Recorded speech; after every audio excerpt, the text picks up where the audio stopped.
Hi, everyone. Welcome to today's webinar on how to keep performers safe. This is specifically designed for people who are performers, and we're so excited to have you all on Facebook listening today.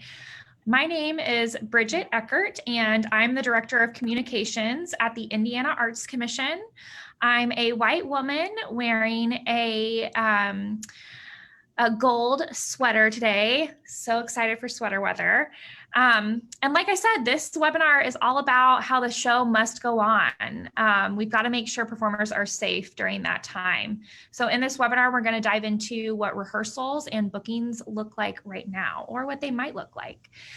Joining us today are Eric Salazar of Classical Music Indie, Mandy Kolkman from the Fort Wayne Dance Collective, and Amanda Galt from Tree County Players in Greensburg.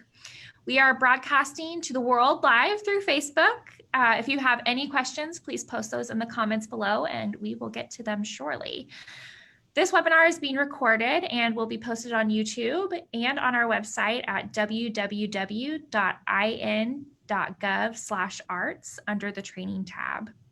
Like I said, we'll have plenty of time to answer your questions today.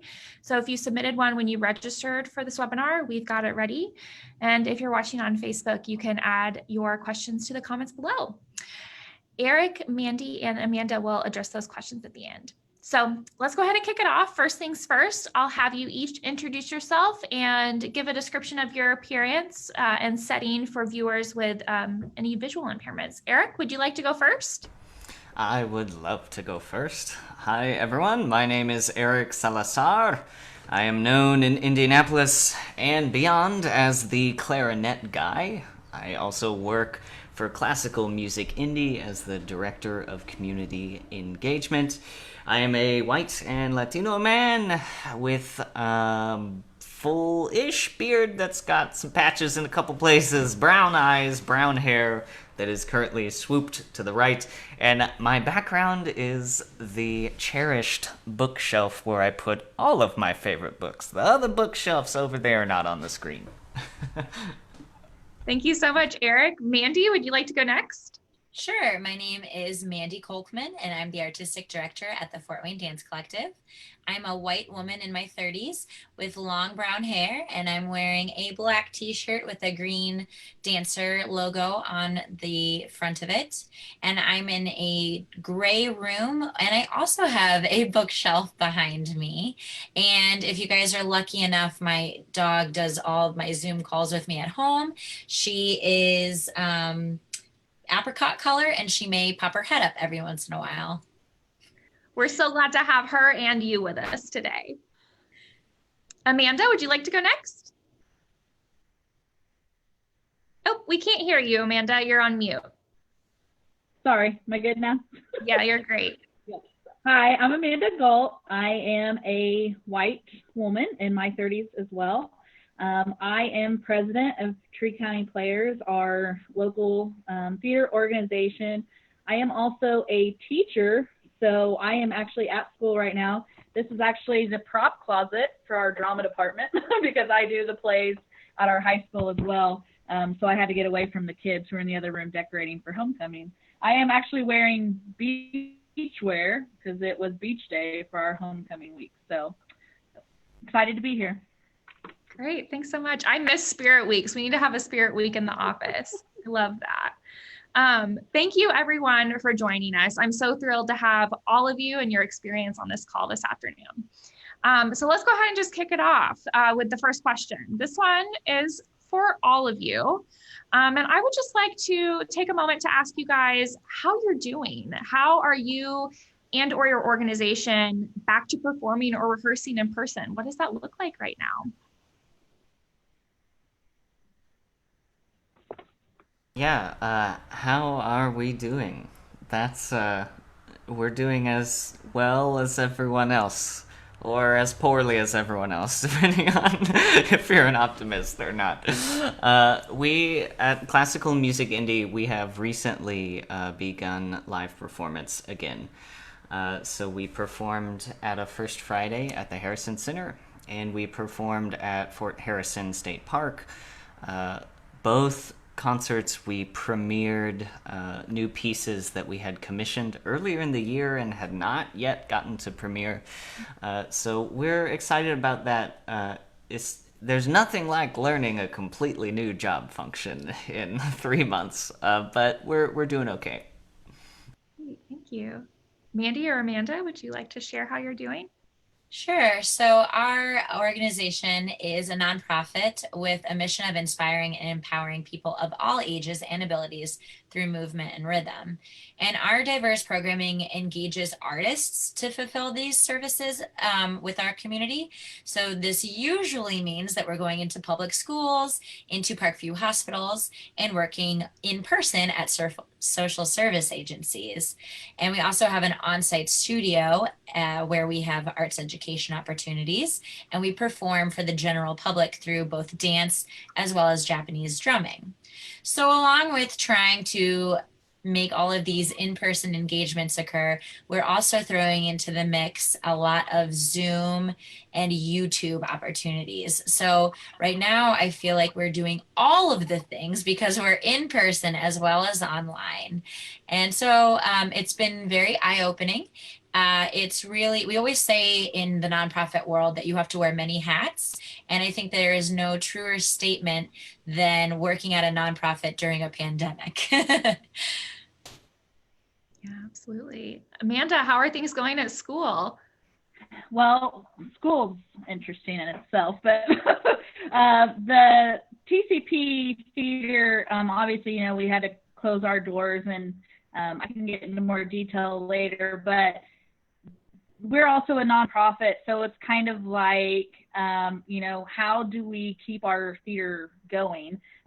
Just like other theaters across the nation are facing the same issue. We are actually kicking off our membership drive, and it's kind of difficult. What do we offer our members if we're not offering shows currently? So we are exploring virtual options. We're actually getting ready for a virtual show here in the next month. And so we want to make sure our mission, to stay connected to the community through theater. And we want to provide those opportunities still to the community to be involved, even if we are doing virtual programming versus in person, allowing performers to still shine, whether it be on stage or through virtual performances. Yeah. When I asked you to be on this webinar, Amanda, too, I noticed that the Tree County players, like you said, made the decision to not go forward with the season, to kind of hold off. Can you talk a little bit? I know this webinar is primarily going to be focused on what it's like getting those performers back in the same space, right? And keeping them and your audience safe. But can you talk a little bit about what it was like making that decision for and with the other folks you work with at the theater? Yes. So the board, we have a board of directors that meets once a month, and really last spring, we had finished a performance of Winnie the Pooh in March, and that was the last performance we had in person. And so we had to make a decision moving forward, what are we able to do? And so we usually have a big summer musical that involves all ages, and we had to cancel during Eden. And so we had to go through like a reimbursement process for that. The licensing company has been great. So going forward, what can we do virtually that would still interest people? And so we actually have a show coming up called Virtually Yours, and we got a great group of performers. They came in one at a time so we could properly sanitize and social distance, and so they recorded their performance, and we are going to compile all those performances, Broadway show tunes. So they have about 20 plus songs that are being performed, and that is going to be released in October. So we're old shows. We have a few that have been written by a TCP member, so the licensing wouldn't be an issue. Looking to maybe do master classes. We have a makeup class coming up for Halloween, zombie makeup and how to apply that. So we're excited about some of the options that we have going forward. But it was in our best interest to close the actual theater in the best interest of our audience forward. And so our doors have been closed until at least January 2021, but we anticipate being virtual into the spring. Yeah, thanks for that insight. That's really helpful. I know we've heard the same kinds of things from other theaters around the state and certainly around the country. So it's interesting and really valuable to have that local viewpoint. Thank you so much for sharing. Eric, so like you had mentioned, you're affiliated with Classical Music Indie, but you're also an independent musician. What questions are you asking folks looking to book you? And what advice would you give to your peers who are stepping back into the in-person gig space? Yeah, so the first thing that I ask for is I phrase it like, do you have a policy document for live performance during COVID? Or do you have a section on your website where I can read what policies you're going to enforce? And as a performer, the main thing for me is how the audience safety is facilitated. Because they're the most important people to me during a performance. But if I ask for a policy document, then I know very quickly how this is going to go. If there is one, even if it's like a series of bullet points, if there is one, then I know that these people have they have at least been thinking about it enough to put something down into writing. And I know that I won't have to be in the driver's seat in terms of the safety guidelines. If they say, well, what do you think about that? Then that's not necessarily a deal breaker. It just means that I have to go into it knowing that I'm in the driver's seat in terms of the safety guidelines. And so that's a great segue into what advice I would give people. And the advice I would give you as you're dipping back into the live performance market is the more prepared you are, the more of a plan you have for yourself and how you want the performance to go, the more likely it's going to go that way. So in a way, it's so similar to how we normally get ourselves booked. The more work we can do so that the venue doesn't have to do the work, the more likely they are to hire us. So it's similar in that regard, but it's different in the regard that we're obeying, the CDC safety guidelines. So I would just really encourage, if you're wanting to get booked, have a plan. And if you're talking with a specific venue, if you know that venue, then if you can provide them a diagram, like a stage plot and an audience plot, that will be very helpful, and it will ensure that whatever your comfort level is that expectation is being communicated. Yeah, that's great advice. I wouldn't have even thought about, setting up a diagram and saying this is where this person's going to be and this is maybe how the audience could be. I think that's such a great tip. And also, you're so right, making sure those expectations are set for both yourself and the venue is so critical, and having those written out is super helpful. Mandy, so I noticed that class registration is open at the Fort Wayne Dance Collective for in-person programming, and you kind of talked about that a little bit too, how you guys are doing everything at once right now, the virtual and the in-person experience. And I've seen some previews of how the space is set up on Facebook. Great content, by the way.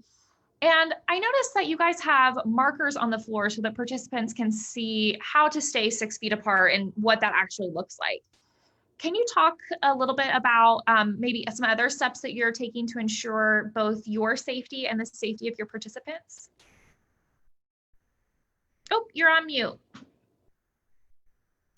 Yep. I'm back. Here we go. Thanks. Kudos. We appreciate that. We've been working really hard, and we've also been working really closely with our community arts partner, Arts United, to place visual safety markers indicating where to stand all over our building so that distance can be maintained even when outside of the studios. So these markers are in our hallways, lobbies, and even on the staircases. We've moved to having our students register at home, either online or over the phone, to limit contact through payment transactions. So when the students get to our building, they're greeted with instructions and a friendly but masked face, and masks and hand sanitizing are required upon entry. Our protocols and expectations are always sent out via e-blast, and they're live on our website so that they can be updated in real time as new information is provided to us, because as we know in the health industry, everything is changing so rapidly and we want to be prepared. So everything is always current. All our registrants must read the protocol before they join us in person for any programming that we offer. And it is challenging because we're striving for that same quality of higher education and to create that same loving and open experience for our students as we did pre-COVID. But some of our spaces are not available at this time, including no access to sections of our dressing rooms, no free use of the water fountains. We're encouraging personal water bottles, no free access to props or mats, and stricter rules and regulations on who can be in our lobby space. We've always had clear communication with our staff, artists, and our students, and having this higher expectation of constant communication already in place has been really helpful. Our teachers and our constituents feel really comfortable being open and honest about their health and safety, which is crucial to our success. Upon reopening, we sent out a series of surveys to learn more about the needs of our community during this time, and we plan to continue that dialogue as we navigate through the next few months. Yeah, that's so great. I think those visual cues are so important. And like you said, that friendly and masked face, right? Letting people know that you guys are still the same people. You're still here to do the same work, but it's just going to look a little bit different right now. Right.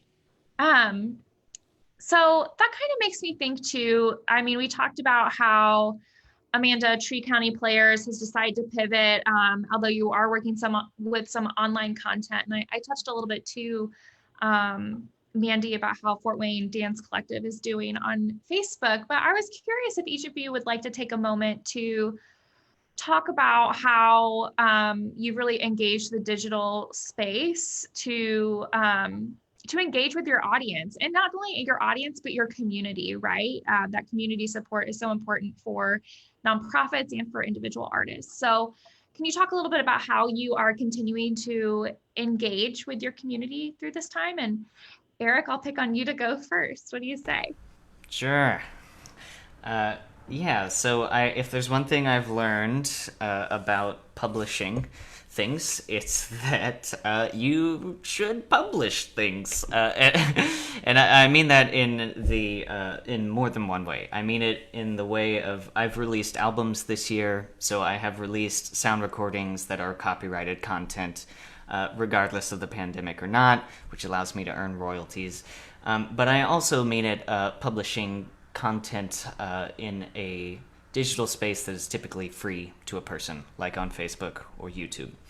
So probably the thing that I have done the most of is I have produced like over a dozen music videos during the past 5 months. And I'm gonna be honest, I had no idea how to do that 5 months ago. But at Classical Music Indie, I'm sort of I am the person that's responsible for making sure that our live things happen, our live performances happen, which also means I'm the gatekeeper of musicians getting paid. I'm the gatekeeper of musicians' work. So what was breaking my heart at the time was that all of my friends' work was just drying up, and they were all rightfully panicking and stressed out. So I decided that we would quickly learn how to produce music videos. And we would do that as a form of performance for our musicians. So that's the number one thing at Classical Music Indie that we've shifted to doing. They're called virtual random acts of music. They're available on all of our social media, Instagram, TV, Facebook, and on YouTube. And like I said, I've released a couple albums independently as Eric Salazar. I think that it's taken... it's been a big learning curve to learn how to do all this stuff. But for me, it was well worth it because it wasn't just myself, my own career. It was, I've got these 40-ish musicians who are counting on me to provide work for them. So I just dove in and learned how to do it, and we've been publishing them a music video every week since we started. Wow, that's so awesome. I really appreciate that, Eric, for a lot of reasons, but one of them particularly is this kind of notion of just try it, right? Like what's stopping you? So Yeah. I love that. Give yourself permission to try it and have it not work out and try something else. I think that's so important. Mandy or Amanda, would you like to share how you're engaging with your community online? Unmuting myself. So yes, at Fort Wayne Dance Collective, part of our beliefs are that art can change the world. And in a time of need, continuing to do something when everything was not happening was really important to us. And the best way to do that for a while was definitely online. So we increased our online presence. We were on Facebook Live every day for about 30 minutes, offering free classes to anybody who is able to log on, because we realized that sometimes Zoom is not super accessible. And sometimes social media has a little bit more availability and more access. So we were doing that with a diverse range of classes, anything from just rhythm, found sound, picking up items in your house and just beating them together to create rhythms, to family yoga, to something with maybe a little bit more technique to it, like ballet. And we did start to move towards Zoom classes so that we were still getting that more one-on-one where we could really engage with our participants, so that we were offering a spectrum, but still all digitally. We are also creating these videos hosted through our YouTube channel, and these are both for art entertainment as well as education. The ones that were more entertainment based, as well as our educational ones, we're trying to put captions on them. So again, we're really thinking about how we can serve everyone in our community and adding graphics that enhance and complement our work. And many of our in-person performances have been postponed, as everybody else's has as well. But we recognize that the need to create has not gone away, and the benefits reaped by those who consume the art that we create have not gone away. So we still wanted to be offering opportunities for our artists to create and for it to be consumed. So if you visit our website at fwdc.org and the page /collective creations, you can see a series of screen dances and music videos that were created by our artists. And those are our artists who are in our touring company or in our Fort Wayne Taiko group, which is that Japanese drumming group that I mentioned. And we have created 11 of these videos so far, and we plan to release another one tomorrow. And we'll also be moving our 13th annual Halloween show, which would have been live, to be a whodunit in a mini drama series released solely on social media. And we're doing that in collaboration with our local film production company, Punch Films. Wow, that's awesome. Yeah, I think collaborations right now, we're seeing a lot of that online, right? And how can you partner something, this is random, but something that was really interesting. Last week, one of our commissioners, Greg Hall, he is over at Heron School of Art and Design. They utilized the same technology that realtors often use when trying to virtually show a house to show their gallery space. And I just thought that was so interesting. So definitely seek out those partnerships, and it's a mutually beneficial time right now. Everybody's looking to make sure they're getting out there and heard, and don't be afraid to cross those sectors. I think that's really important. And Also, I wanted to mention, and Mandy, maybe you can let us know who you guys use, but we have been really trying to be more mindful of being accessible here at the Arts Commission and our content as well. And one of the captioning services that we use, because if you try and do it once, you'll realize that it takes so much time.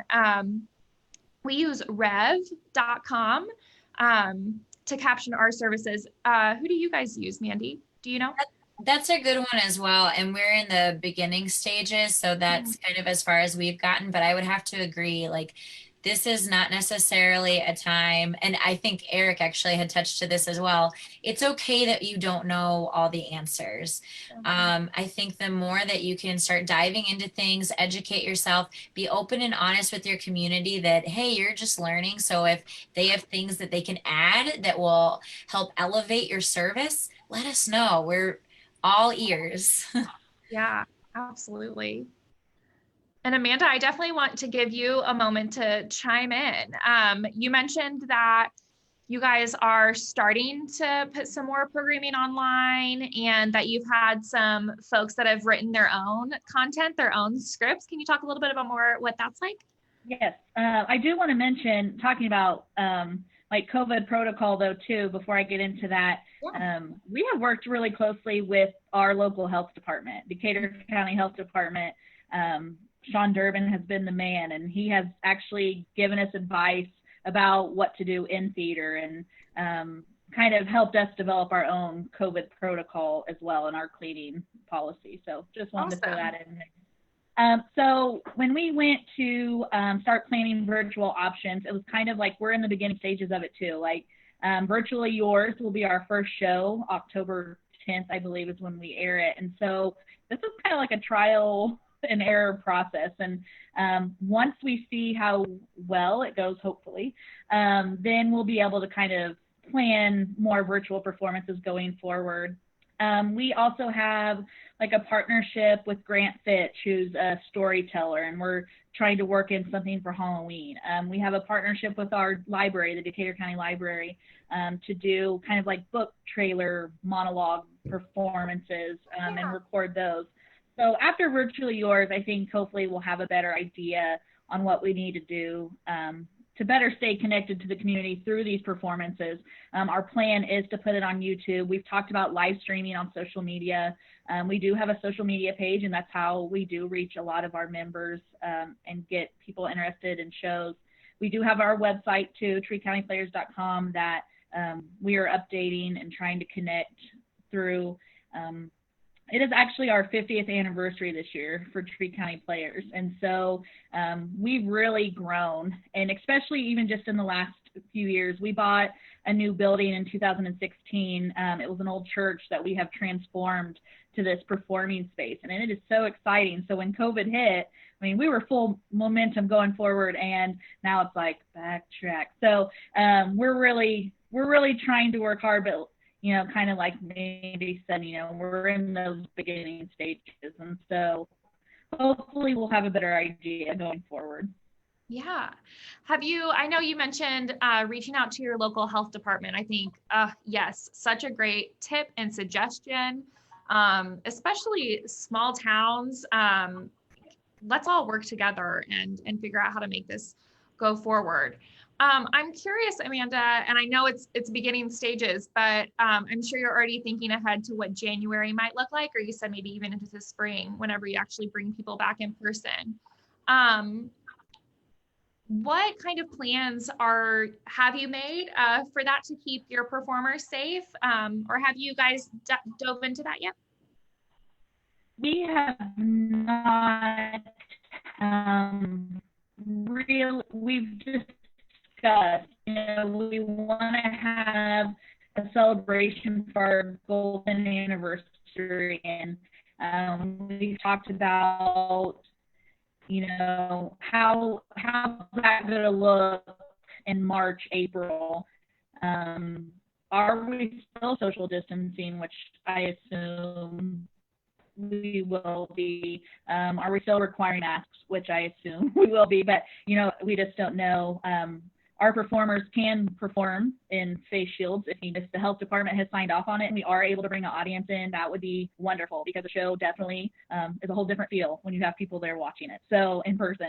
So that is something we don't know yet. I mean, it's a lot of unknown. We are in planning stages of some other ideas, stage readings, maybe like a poetry night, an instrumental music night. So it may not be these full-on performances like we're used to, but still some sort of entertainment that we can bring to the community. Yeah, that's great. Yeah, I think you're right. And Mandy hit on this too. I mean, things change, it seems like sometimes day to day. And I think the answer is always err on the side of caution, right? So yeah, I appreciate that a lot. We do have a question coming in, and I think maybe Eric might be the best to answer this from a musician's perspective. Someone is getting ready to reopen their jazz venue in a couple months, and they're not sure how other venues or performers are handling horns, specifically the wet air blowing out of the horn, the finger holes, the bells, that kind of thing. And what would you suggest, Eric? What have you found to be successful classical music? And do you guys have any advice there? Yes, and kind of. I will say we've been doing outdoor exclusively, so I'm not sure I am comprehensively able to answer for an indoor space, if that's what you're asking about. I would say, and it sort of depends on the size of your venue. The studies that I have read have said that for wind instruments and for voice, for singing, you have to have a 15-foot distance from the performers to the audience. So if that's a possibility, that would be what I would suggest. An alternative, which is likely an expensive one, is to get plexiglass shields. And sort of, without knowing the venue, I don't know, but basically encase the stage in plexiglass shields and have like a gate for the performers to enter, and they'll be playing in a box, so to speak. But depending on what your amplification system is like, if you've got speakers outside of the box, for example, you could mic up the performers and still get a pretty decent authentic sound to your audience. I think that it's like a 15-foot distance is the one that I've read that I think is like, it's the farthest distance that I've read, but I think in these times it's better to err on the side of caution than otherwise. And then those plexiglass shields are also a way to do it. And then I guess the other thing is, now is kind of a wondrous time if you think from a business perspective in terms of supply and demand. And the guidelines, there's the state guidelines for the number of people that you can have in a space. But I have seen some of my musician friends hosting people in their homes, and they're only having like 10 people, 12 people over at a time. But the ticket price is way more than what they would normally charge. So I'm not saying to like capitalize on the misery of everyone during this tragically horrible time for live performance, but if you do have to limit the number of people that are in your venue, then that does create quite a bit of demand for entrance to your venue. So consider that as you're trying to, stay afloat while you're reopening. Absolutely. Thank you, Eric. That makes me think specifically of something that the Indiana Arts Commission every year hosts something called On-Ramp, which is a creative career accelerator. It's teaching artists some entrepreneur skills. And the coach, Elaine, is always talking about that, right? How many of this do you need to do to make your bottom line by the end of the year? And so I think that's something that you have to evaluate and be honest with yourself as times have changed. That's a great point, Eric. I'm not sure if either of you ladies work with horn instruments. I don't want to leave you out of that question. If you have anything to add, not seeing anything. Okay, great. I did want to mention that the Indiana Arts Commission earlier in the summer conducted a survey that I hope all of you tuning in participated in. It was surveying artists to see what the impact is and what kind of support artists need. And we heard a lot of things in there. One of them was, we want to work. We want to work and make money. And so as a result of that, a working group has formed to put together some kind of guidance, artist to artist, and talking about these very issues, right? Of how do we move forward with in-person events and remain safe, both for us and for our audience. And we'll be sharing that out in the next couple weeks. We definitely want to be quick on that. And I say we as in the working group. They've done such a great job, and I can't wait to share their work. But some things that came to mind that the working group put together was to ask questions. So the kind of things you should be asking folks who are booking you is, first, who should I contact if I have questions, right? Who should my main point of contact be? Like Eric had mentioned, do we have a written contract or agreement? So making sure that you dot those I's, cross those T's, and if the organization or venue you're booking with doesn't have that, to come prepared as the artist, well, then this is what I expect, right? What is my payment schedule? Like Eric said, the bottom line matters, and it matters for artists too. And make sure you're getting paid and you know what that schedule looks like. Knowing what kind of space you'll be in, hugely important. Asking them what kind of policies that they're asking their employees and guests to follow. Again, like Eric had mentioned, asking them what is your policy right now? Can I see it? And moving forward from there. So those are just a few of the questions that the working group has put together to ask to make sure you're staying safe, and that expectations are clearly being set between you and the venues that you're booking with. Before we head off, because I'm not seeing any other questions from Facebook, and I want to be respectful of everybody's time. Thank you again so much to our panelists. I'd like to take a moment to let you plug what's next for you. And Amanda, feel free to plug Homecoming. I am ready to hear all about it. I want to know what the rest of the Spirit weekdays are going to look like so I can participate. No, but seriously, I'd love to go around and hear what's next for you or your organization. Anything you'd like to talk about and let your peers around the state know. Okay, you want me to go? Yes, let's hear it. So we do have Virtually Yours coming October 10th for Tree County Players. You can find information about any of our upcoming shows as we plan them, treecountyplayers.com. We do have a master makeup class that will, I think, air around October 20th. It'll be close to Halloween for that zombie makeup class. We have maybe some Christmas rebroadcast shows coming in December for Christmas season. We have a storyteller event with Grant Finch, hopefully for Halloween as well. So we are excited about what we can do coming up. After January 21, we'll see how that looks. So just keep up with us on our website. We'd love to have you take a look. We just added merchandise for the first time ever, so that's really exciting for us. And so I think that's pretty much it. Like I said, we're still in the planning stages of many things. And my school theater, we work closely with Tree County Players as well, sharing costumes and ideas, things like that. And so school theater is kind of in the same boat.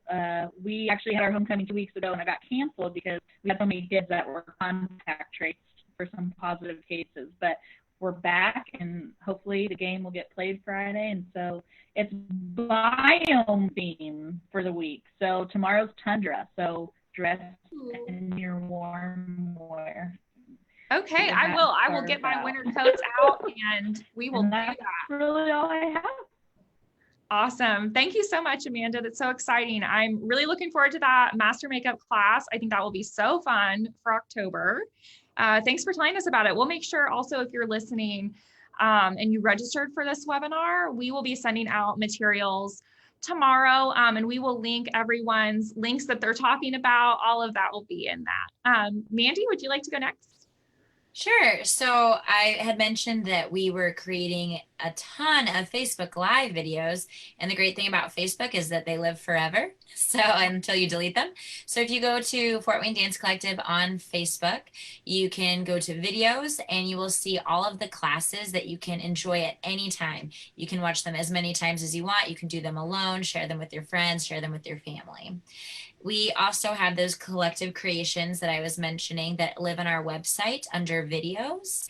Also under videos are a couple classes that you could take just one-on-one kind of private classes. That are YouTube, but we're also offering Zoom classes private. So if you're looking for eyes and reinforcement as you're learning these more challenging techniques where you'd like some professional feedback, we're here for you. And those collective creations are just so fun because they're all of our, as the artistic director, sometimes I have to weigh in on more of my artistic vision, but these are what our artists wanted to create during these really challenging times. So it's our true and honest interpretations of what our feelings are, which I think is very valuable. So I hope that you guys get a little taste of what we do at the collective and check us out at fwdc.org. Great. Thank you so much, Mandy. Eric, the clarinet guy, what's going on? All right. I'm going to plug two things. The first one is that this Friday, me and my good friend Jenna Page, who's a flute player, we are going to give a live performance for a small 25% crowd that is outdoors along the White River. This is in tandem with Indie Convergence. So if you go to Indie Convergence's website or my website, ericsalazarclarinet.com, you can find information. Tickets are $20 and only 25 of them. So if you want to go, you better hop on it. We're going to be performing works that combine classical traditions with live electronics like guitar pedals and things like that. And then in terms of classical music indie, we just finished this past weekend recording studio recordings for what we are calling our micro composition project. What we did was we commissioned 6 Indiana composers to create short 5-minute works for chamber ensemble. You can see videos of those starting on October 2nd, and every Friday, if you go to Classical Music Indies social media or Music in Bloom Festival's social media, you'll see video performances of those pieces. So that, and I mean, there's we could take another hour and we could just talk about all the things, but I will stop there. Yeah, absolutely. I totally feel that. I think everyone is kind of wrestling with that boat, right? Like we're coming out of like the initial shock of this whole situation and starting not only, like Mandy said, not only doing the online stuff, but now going back in person. And so it just feels like it never stops. Please take care of yourselves, everyone. Eric, Mandy, and Amanda, thank you so much for joining us and telling us about what you're doing to prepare not only performers, but your audience for in-person. I really appreciate your time. Everyone on Facebook, we will be posting a recording of this webinar and the resources that we mentioned at in.gov/arts under training in a couple of days. And we'll also send that to your email address. I hope everyone has a lovely rest of their evening, and thanks again for joining us. Bye-bye. Thanks, everyone. Thank you.